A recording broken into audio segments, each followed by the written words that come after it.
ہزار داستان ایپیسوڈ 7۔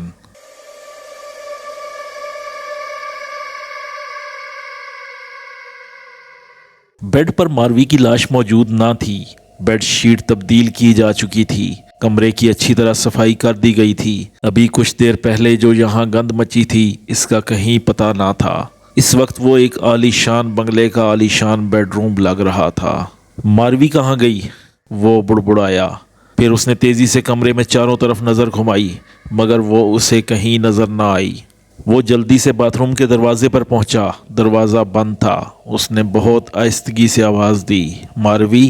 اندر سے کوئی آواز نہ آئی تو اس نے دروازے کا ہینڈل گھمایا۔ دروازہ کھل گیا۔ اندر اندھیرا تھا۔ وہ دروازہ بند کر کے واپس پلٹا تو کسی نے کمرے کا دروازہ بند کر دیا۔ ساتھ دروازے کے لاک میں چابی گھومنے کی آواز آئی۔ دروازہ بند کر کے سروری نے چابی نفیسہ بیگم کے ہاتھ میں دے دی اور خود ذرا پیچھے ہٹ کر مؤدبانہ کھڑی ہو گئی۔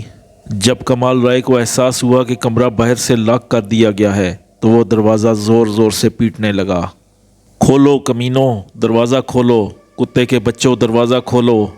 اپنے بیٹے کی ہذیانی چیخیں وہ دروازے سے پیٹھ لگائے بڑی خاموشی سے سن رہی تھی۔ وہ کمال رائے کو بہلا پھسلا کر اس لیے نیچے لے گئی تھی کہ روشن رائے کے منصوبے کے مطابق یہاں سے ماروی کی لاش کو ہٹا دیا جائے۔ ماروی کی لاش ہٹانے میں مشکل سے چند منٹ لگے۔ رولی 2 بندوں کے ساتھ ماروی کی لاش کو آنن فانن پجیروں میں ڈال کر لے گیا۔ اس کے بعد کمال رائے کو ماروی کا پتہ نہ چلا کہ اسے کہاں دفنایا گیا۔ دفنایا بھی گیا یا دریا برد کر دیا گیا، کسی گڑھے میں پھینکا گیا یا کسی جنگل میں جانوروں کے نوچنے کے لیے ڈال دیا گیا۔ روشن رائے اور نفیسہ بیگم دونوں ہی کا خیال تھا کہ کمال رائے نے ماروی کی موت کا صدمہ کچھ زیادہ ہی لے لیا ہے، اس لیے جتنی جلدی ممکن ہو ماروی کو اس سے الگ کر دیا جائے۔ ویسے بھی کسی لاش کو کسی زندہ آدمی کے ساتھ کس طرح رہنے دیا جا سکتا تھا؟ وہ کمرے میں بری طرح چیخ رہا تھا۔ اپنے بیٹے کی ہذیانی چیخیں سن کر نفیسہ بیگم کا دل کسی پتے کی طرح کانپ رہا تھا۔ وہ اپنا دل مٹھی میں بھینچے اپنے آنسو ضبط کرنے کی کوشش کر رہی تھی۔ اتنے میں اندر سے کھڑکی کا شیشہ ٹوٹنے کی آواز آئی۔ کھڑکی پر جالی کا مضبوط فریم لگا ہوا تھا۔ اس نے کھڑکی کھولنے کی بجائے غصے میں آ کر توڑ دی تھی۔ نفیسہ بیگم شیشہ ٹوٹنے کی آواز سن کر کھڑکی کی طرف لپکی۔ وہ نفیسہ بیگم کو باہر دیکھ کر چیخا، میری ماروی کہاں ہے؟ میرے کمال، میری بات کا اعتبار کر لے، وہ مر چکی ہے۔ تو خود ہی تو اس کی لاش اٹھا کر لایا تھا۔ نہیں، وہ بہت زور سے چیخا، وہ نہیں مر سکتی، اسے کوئی نہیں مار سکتا۔ یہ کہہ کر اس نے دوسری کھڑکی کے شیشے پر مکہ مارا۔ شیشہ چھناکے سے ٹوٹ گیا۔ نفیسہ بیگم سے اب اس کی حالت دیکھی نہیں جا رہی تھی۔ وہ تیزی سے اتر کر ڈرائنگ روم میں پہنچی۔ یہاں روشن رائے ایک دبیز صوفے میں دھنسا اپنے بائیں ہاتھ سے ایک مونچھ مروڑے جا رہا تھا۔ نفیسہ بیگم کو دیکھ کر وہ ایک دم کھڑا ہو گیا۔ کیا ہوا؟ کمال کی حالت اچھی نہیں ہے، اس پر جنون طاری ہے، وہ پاگل ہو گیا ہے، جلدی سے ڈاکٹر کو بلوائیں نہیں تو وہ اپنے آپ کو زخمی کر لے گا، وہ کھڑکیوں کے شیشے توڑ رہا ہے۔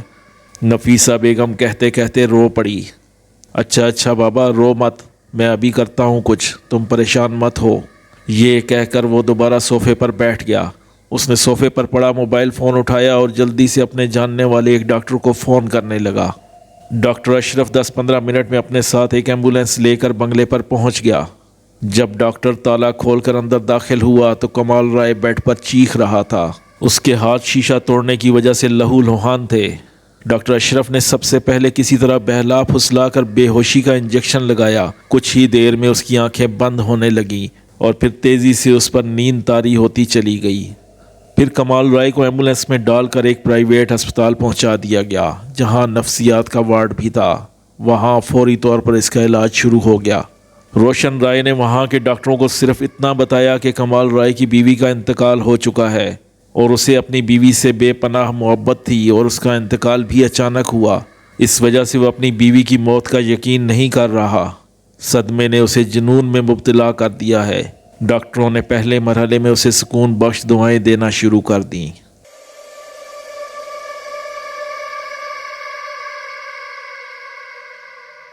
ماروی کی لاش پجیروں کی پچھلی سیٹ پر آہستہ آہستہ ہل رہی تھی۔ اس کے اوپر ایک سفید چادر ڈال دی گئی تھی۔ لاش کے لگاتار ہلنے کی وجہ سے وہ چادر اب اس کے چہرے سے ہٹ گئی تھی۔ اس کا ایک ہاتھ پھسل کر نیچے آ گیا تھا جو اب لاش کے ساتھ جھول رہا تھا۔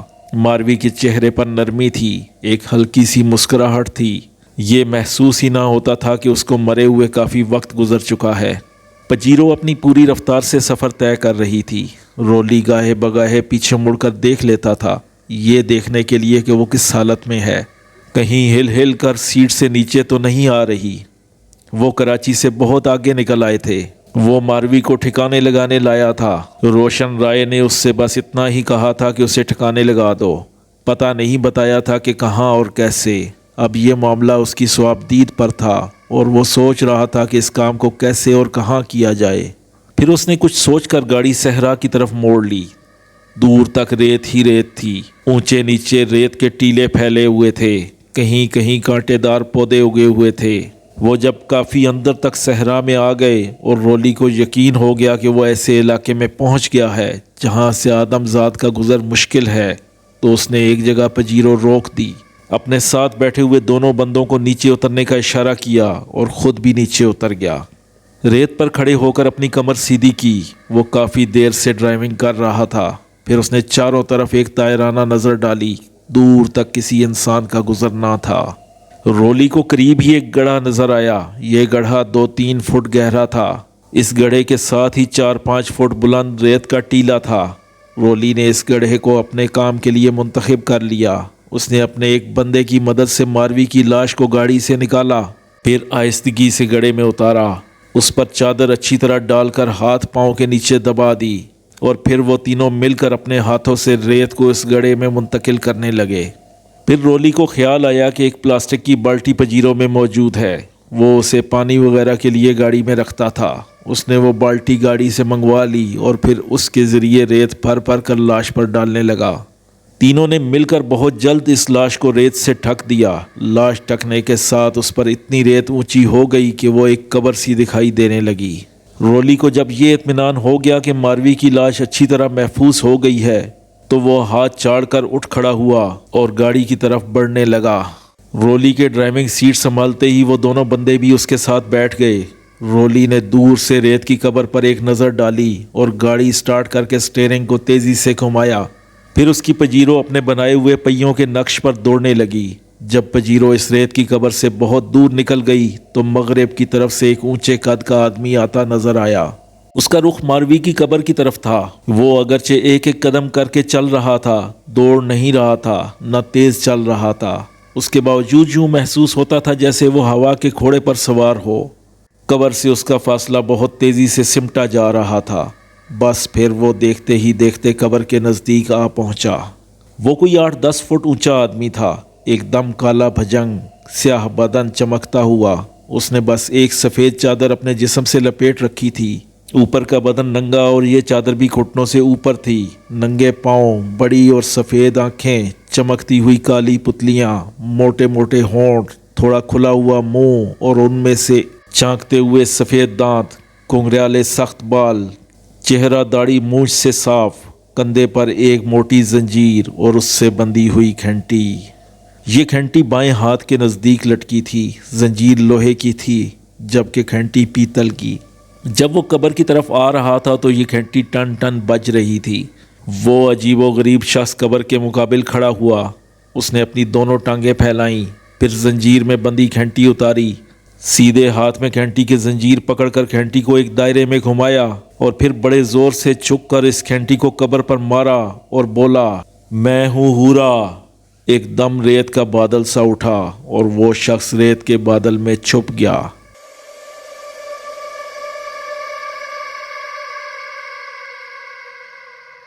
ایک ہال نما کمرہ جس کی چاروں دیواروں میں چھوٹے چھوٹے طاق بنے ہوئے تھے اور ان طاقوں میں بے شمار مجسمے کھڑے تھے۔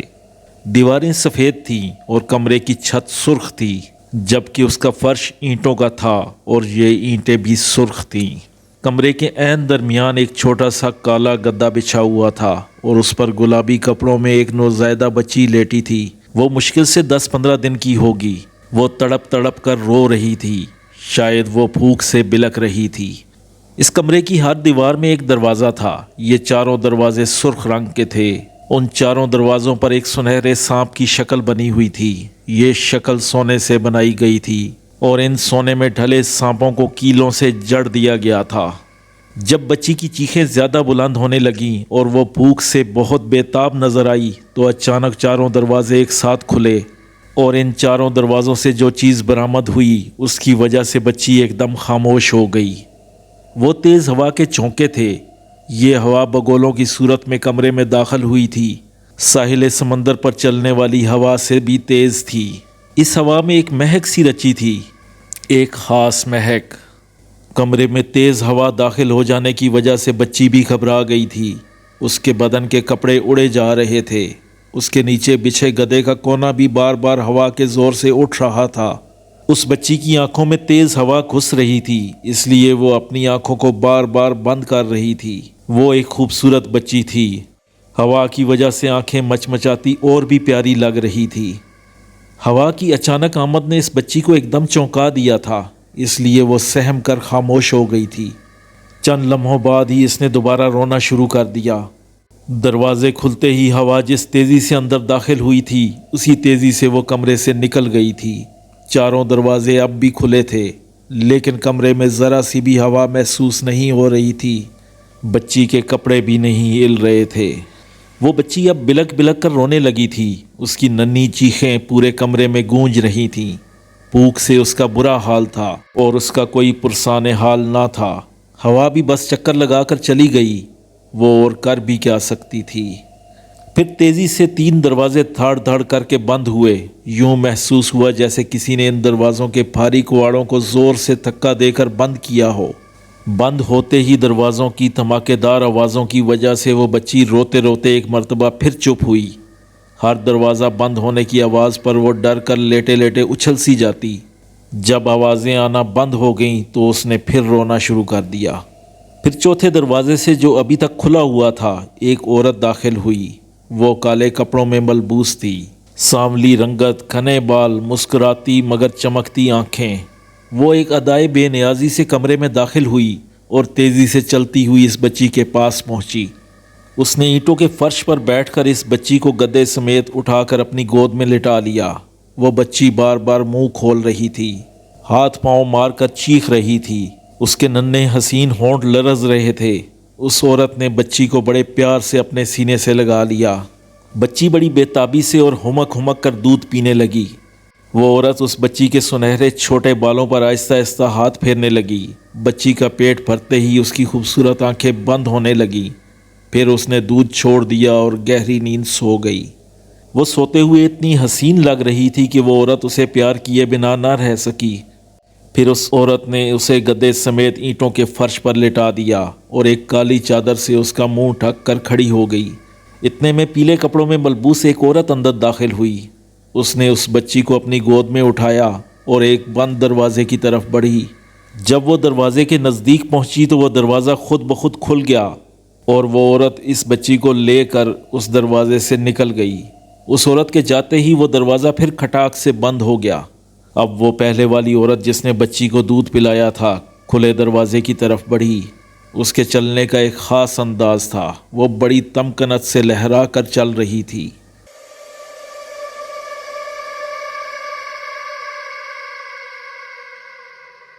اس عورت نے اسے دروازے میں داخل ہوتے ہوئے دیکھ لیا تھا اور اسے دیکھتے ہی اس کی آنکھوں میں ایک نفرت جاگ اٹھی تھی۔ وہ بل کھاتا ہوا بہت تیزی سے کمرے میں داخل ہوا اور پھن پھیلا کر اس کے سامنے کھڑا ہو گیا، گویا اس کا راستہ روک لینا چاہتا ہو۔ وہ ایک کالا ناگ تھا۔ وہ عورت چلتے چلتے رک گئی اور اسے خشمگین نگاہوں سے دیکھتے ہوئے بولی، کیا چاہتا ہے تو؟ کیوں بار بار میرے راستے میں آتا ہے؟ کیا تجھے اپنی زندگی عزیز نہیں؟ اس کالے ناگ نے اپنے پھن کو دائیں بائیں گھمایا اور اپنی زبان لپ لپاتے ہوئے اپنی آنکھیں اس عورت پر جما دیں، جیسے کہتا ہو عشق بنا کیا جینا۔ کچھ شرم کر شونیتا، تو جانتا ہے کہ تیرا اس طرح بار بار راستے میں آنا، میری راہ روک کر کھڑے ہو جانا بیکار ہے۔ تو جانتا ہے کہ میں کون ہوں؟ میں تیو ہوں، ایک ایسا پتھر جس پر کسی چیز کا اثر نہیں ہوتا۔ اگر تیرے دل میں مجھے ڈسنے کی حسرت ہے تو پھر آ جا، ڈس لے۔ یہ کہہ کر تیوہ زمین پر اپنے گھٹنے ٹیک کر بیٹھ گئی اور اپنے دونوں ہاتھ پھیلا دیے۔ وہ کالا ناگ جسے تیوہ نے شونیتا کہہ کر پکارا تھا تیزی سے اس کی طرف بڑھا اور اس کے بالکل نزدیک پہنچ کر پھر اپنا پھن پھیلا کر کھڑا ہو گیا۔ اب تیوہ کے ہاتھوں اور اس کے پھن کے درمیان 2-3 انچ کا فاصلہ رہ گیا تھا۔ شونیتا ذرا جھک کر اس کے ہاتھ پر بآسانی کاٹ سکتا تھا۔ اب دونوں ایک دوسرے کے مقابل تھے، دونوں آنکھوں میں آنکھیں ڈالے دیکھ رہے تھے۔ تیوہ کی آنکھوں میں غصہ بڑھتا جا رہا تھا جبکہ شونیتا کی آنکھوں میں محبت ابھرتی آ رہی تھی۔ وہ ایک ایسا عاشق دکھائی دے رہا تھا جس سے اپنی محبوبہ کی بے اعتنائی برداشت نہیں ہو رہی تھی، اور آج جیسے اس نے کچھ کر گزرنے کا فیصلہ کر لیا تھا۔ اب انتظار کس بات کا ہے؟ تو نے میرے قریب آنے کی جرت کر لی ہے تو اب ڈس۔ یہ کہہ کر تیوہ نے اپنا ہاتھ بالکل اس کے نزدیک کر دیا۔ شونیتا نے کسی رندے مستانہ کی طرح اس کی خوبصورت انگلی پر زور سے پھن مارا اور اس کی انگلی میں 2 دانت گاڑ دیے۔ بس یہ چند لمحے ہی اسے وصال یار کے ملے۔ جب اس نے پیچھے ہٹ کر دوبارہ اس کے ہاتھ پر ڈسنا چاہا تو وہ ایسا نہ کر سکا۔ وہ جھوم سا گیا، اس کا وار خالی گیا۔ پھر وہ چند لمحے اینٹوں کے فرش پر لوٹا اور اپنی جان گنوا بیٹھا۔ تیوہ نے اسے بڑی نخوت سے دیکھا۔ وہ ایک شان بے نیازی سے اٹھی۔ اس نے اپنی انگلی جہاں شونیتا نے 2 دانت مارے تھے اپنے منہ میں لے لی اور پھر وہ تمکنت سے چلتی ہوئی کمرے سے نکل گئی۔ اس کے کمرے سے نکلتے ہی وہ چوتھا دروازہ بھی بند ہو گیا۔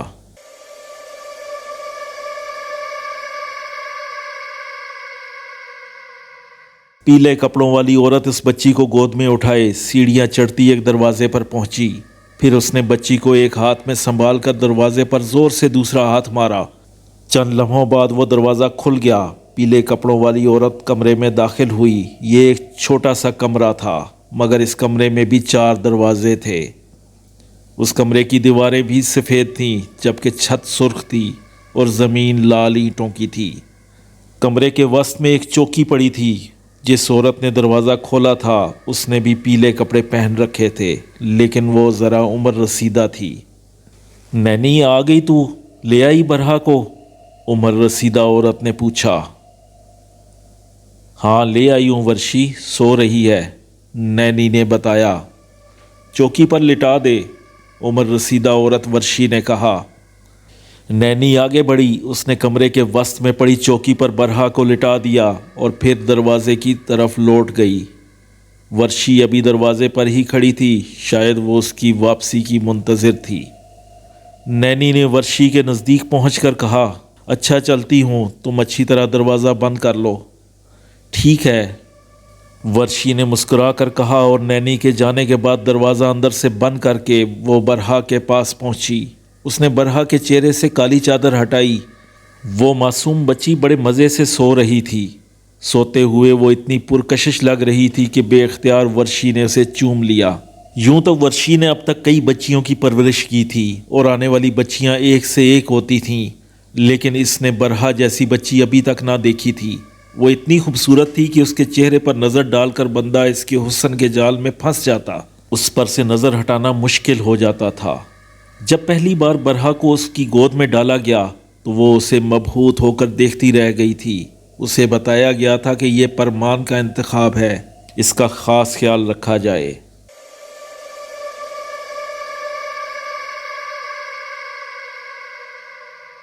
پرمان نے اپنی پراسرار قوتوں کے ذریعے برہا کا پتہ چلایا تھا۔ اس نے دیوانگ کو اس کی حصول کے لیے روانہ کیا تھا۔ چمکتے سر والے دیوانگ نے روشن رائے کو لکھی باغ کے راستے میں روک لیا تھا اور اپنی پیش گوئی کے ذریعے اسے ٹھیک ٹھاک ڈرا دیا تھا۔ ایک تو پوتی کی پیدائش، وہ بھی ایسی خطرناک پوتی کہ جو پیدا ہوتے ہی حویلی کو سنسان کر دے۔ حویلی میں ہر طرف سانپوں کی پھنکار سنائی دے۔ ایک سانپ تو پہلے ہی اس کے تعاقب میں تھا۔ اب اپنی اس پوتی کو حویلی میں رکھ کر وہ خود کو تباہ کرنا نہیں چاہتا تھا۔ اسے تو ویسے ہی لڑکیوں سے نفرت تھی، لڑکی کے ساتھ اس کی ماں بھی پسندیدہ شخصیت نہ تھی۔ وہ اپنی منصوبہ بندی میں لگا ہوا تھا کہ قسمت نے یاوری کی۔ دیوانگ کی پیش گوئی نے اس کا سارا مسئلہ ہی حل کر دیا۔ اس نے پوتی کے ساتھ منحوس بہو سے بھی نجات حاصل کر لی۔ اس نوزائیدہ بچی کو جس کا نام بعد میں پرمان نے برہا رکھا، اسے ایک اونٹ پر ڈال کر صحرا میں ہانک دیا گیا۔ کچھ دور تو روشن رائے کا نمک خوار جو گھوڑے پر سوار تھا اس اونٹ کے پیچھے دوڑا۔ جب اس نے دیکھا کہ وہ اونٹ اپنی دم میں بندھی گھنٹی کی آواز پر ناک کی سیدھ میں دوڑا چلا جاتا ہے تو اس نے اپنا گھوڑا واپسی کے لیے موڑ لیا۔ اونٹ پر پالنا بندھا تھا اور پالنے میں کپڑوں میں لپٹی برہا لیٹی تھی۔ ابتدا میں تو وہ بلک بلک کر روئی، مگر روتے روتے اسے نیند آ گئی تھی۔ اونٹ صحرا میں سفر کرتا رہا یہاں تک کہ صبح ہو گئی۔ سورج ابھی نمودار نہیں ہوا تھا لیکن اجالا اچھا خاصا پھیل گیا تھا۔ اونٹ نے اب دوڑنا بند کر دیا تھا۔ اس کی دم میں بندھی گھنٹی کھل کر کہیں گر گئی تھی۔ وہ تیز تیز چلا جا رہا تھا کہ اچانک ایک گھوڑے پر سوار ہورا نمودار ہوا۔ اس سیاہ فام وحشی نے اونٹ کی نکیل پکڑ کر اسے روکا اور پھر پالنے سے برہا کو نکالا اور گھوڑے پر بیٹھ کر ریت اڑاتا مغرب کی جانب روانہ ہو گیا۔ ابھی سورج کی پہلی کرن نمودار ہوئی تھی کہ ہورا کے سامنے ایک گھنا جنگل نمودار ہوا۔ وہ اس جنگل میں داخل ہو گیا۔ پھر وہ پرپیچ راستوں پر گھوڑا دوڑاتا سرخ اینٹوں سے بنی ایک اونچی عمارت کے سامنے پہنچ گیا۔ عمارت کے بھاری دروازے کے سامنے پہنچ کر وہ گھوڑے سے اترا اور چومتا ہوا دروازے کی طرف بڑھا۔ اس نے برہا کو ایک ہاتھ سے سنبھالا اور دوسرے ہاتھ سے کندھے پر لٹکی زنجیر اتاری اور اس زنجیر کو گھما کر اس میں بندھی گھنٹی کو زور سے دروازے میں مارا اور تھاڑ کر بولا، میں ہوں ہورا۔ دروازہ ایک دم کھل گیا۔ یہ ایک قلعہ نما عمارت تھی۔ اندر چھوٹے بڑے سرخ مکان بنے ہوئے تھے۔ ان مکانوں کے تمام دروازے سفید تھے۔ ہورا سب سے بڑے حویلی نما مکان کے سامنے رک گیا۔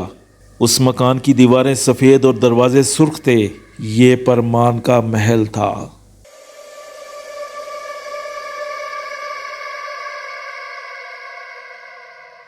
میں ہوں ہورا، اس وحشی نما شخص نے دروازے پر کھڑے دربان کو دیکھ کر نعرہ لگایا۔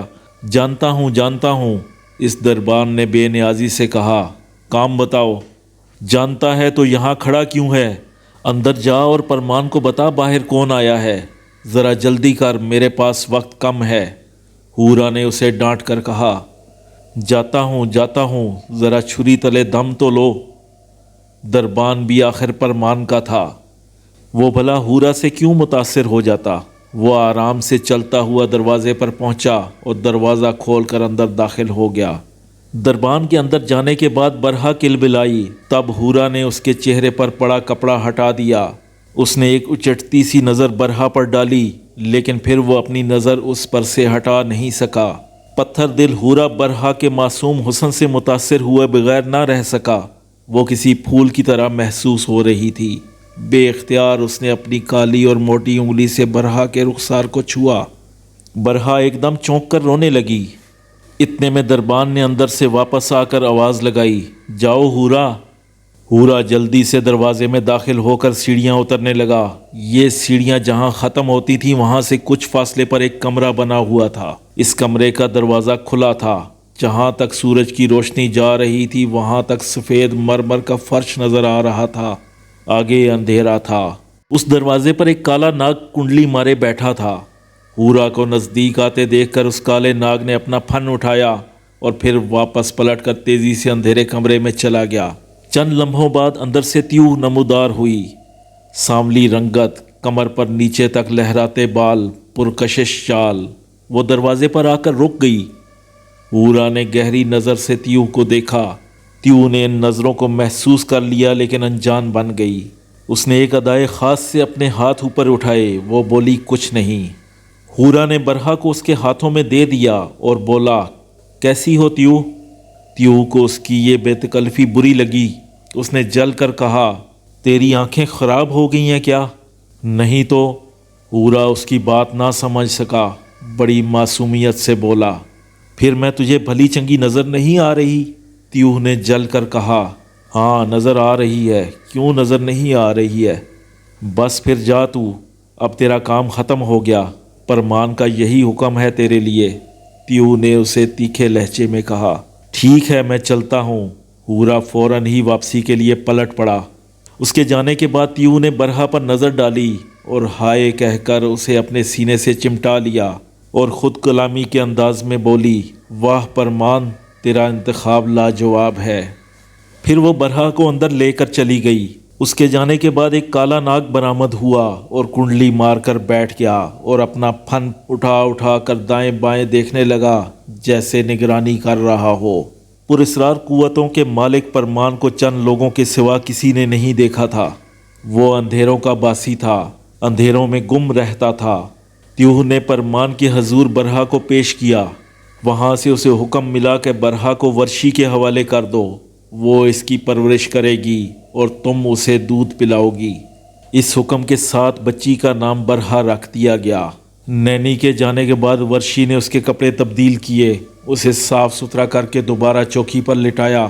برہا اب ورشی کو پہچاننے لگی تھی۔ اس نے اپنی چمکتی آنکھوں سے ورشی کو دیکھا اور ہاتھ پاؤں چلانے لگی۔ ورشی چوکی پر بیٹھ کر اسے پیار بھری نظروں سے دیکھنے لگی۔ اچانک شمالی دروازے پر ایک کھٹکا سا ہوا۔ اس نے فوراً دروازے کی طرف دیکھا۔ ایک پھونکار سی تھی۔ اس پھونکار کو سن کر ورشی سہم گئی۔ وہ آہستہ آہستہ چلتی دروازے کے نزدیک آئی اور بڑے مؤدبانہ انداز میں بولی، ابھی نہیں، ابھی تم چلے جاؤ، پرمان کے حکم کا انتظار کرو۔ دروازے پر ایک ہلکا سا کھٹکا ہوا، جیسے کسی سانپ نے اپنا پھن دروازے میں مارا ہو۔ اس کے بعد پھنکارنے کی آواز آئی اور چند لمحوں بعد سناٹا چھا گیا۔ ورشی خطرہ ٹل جانے کے بعد دوڑتی ہوئی برہا کے پاس آئی اور برہا سے کھیلنے لگی۔